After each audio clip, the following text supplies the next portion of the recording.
Happy Wednesday, everyone. So this is our third day of distance learning, and I thought I would read this book to you, The Day You Begin.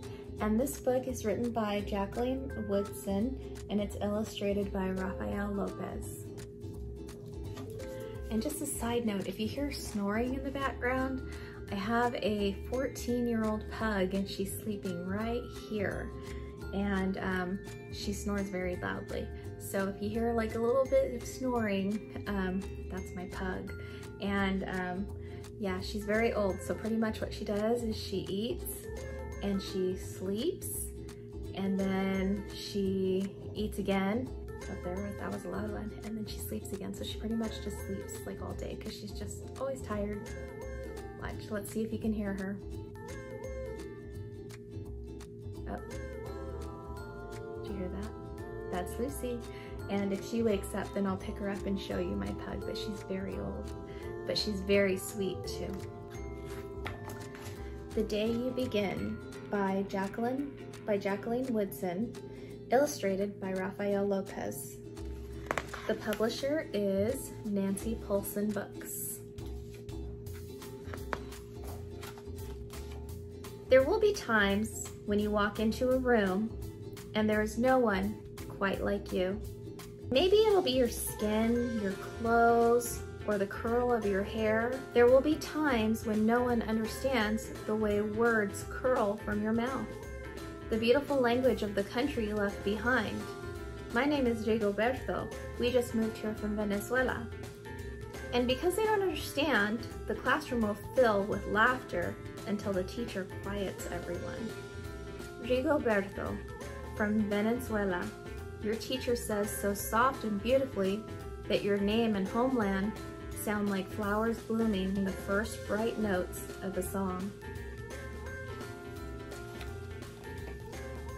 There will be times when the words don't come. Your own voice, once huge, now smaller. When the teacher asks, "What did you do last summer?" tell the class your story. "We went to France," Chila says. "Those shells came from a beach in Maine." A boy named Jonathan holds out a jar filled with tiny shells so fragile that they look like they'll turn to dust in your own untraveled hands. My whole family went to India, Spain, South Carolina. Each souvenir a small triumph of a journey. Their travels going on and on.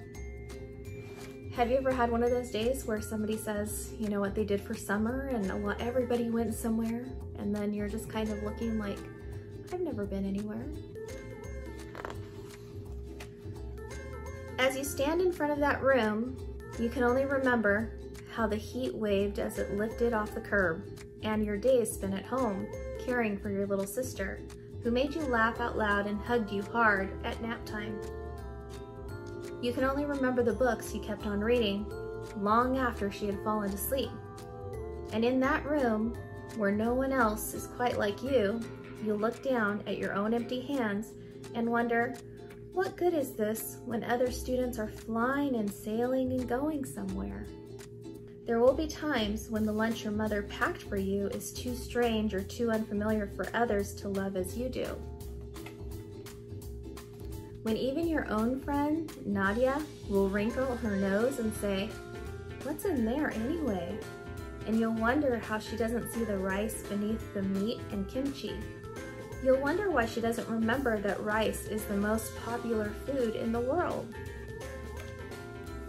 There will be times when climbing bars are too high, the run is too fast and far, the game isn't one you can ever really play. I don't want him on our team. You can watch. Maybe you can have a turn later. There will be times when the world feels like a place that you're standing all the way outside of. And all that stands beside you is your own brave self. Steady as steel and ready, even though you don't yet know what you're ready for. There will be times when you walk into a room and no one there is quite like you until the day you begin to share your stories. "My name is Angelina, and I spent my whole summer with my little sister," you tell the class. Your voice stronger than it was a minute ago. Reading books and telling stories, and even though we were right on our block, it was like we got to go everywhere. Your name is like my sister, Rigoberto says. Her name is Angelina too. And all at once in the room, where no one else is quite like you, the world opens itself up a little wider to make some space for you. This is the day you begin to find the places inside, your laughter and your lunches, your books, your travel and your stories, where every new friend has something a little like you and something else so fabulously not quite like you at all. And that's the end. So, I like this story because, you know, you always walk into a place and you think there's nobody like me. There's nobody here that looks like me, right? There's nobody here that has the same type of family as I do. They don't have the same celebrations that your family has. But how do you know that they're not like you, right? You've got to be able to open up and tell people your stories because you never know. There might be people just like you and you don't know it. So, the day you begin to open up, you'll find people that are just like you. And that's one of the reasons why I like this story. It's really special. Okay, well guess what? It looks like Lucy woke up a little bit. So do you guys want to see her?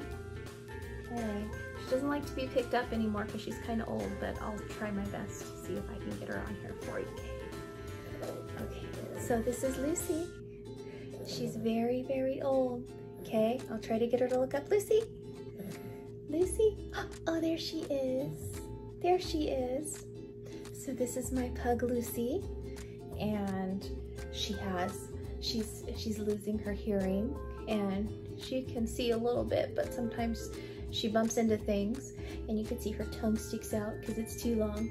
She's like, "Mom, let me go, put me down." But yeah, this is Lucy the pug. And yeah, she's very old, but she's very sweet too. And I'll put her down because she doesn't like to be held anymore like she did when she was a puppy. Say bye, Lucy. Oh, she's smelling me. Say bye, Lucy. Okay, here we go. I'll put you down. And that's it. Hope you guys liked meeting my dog, and I will talk to you later. Bye.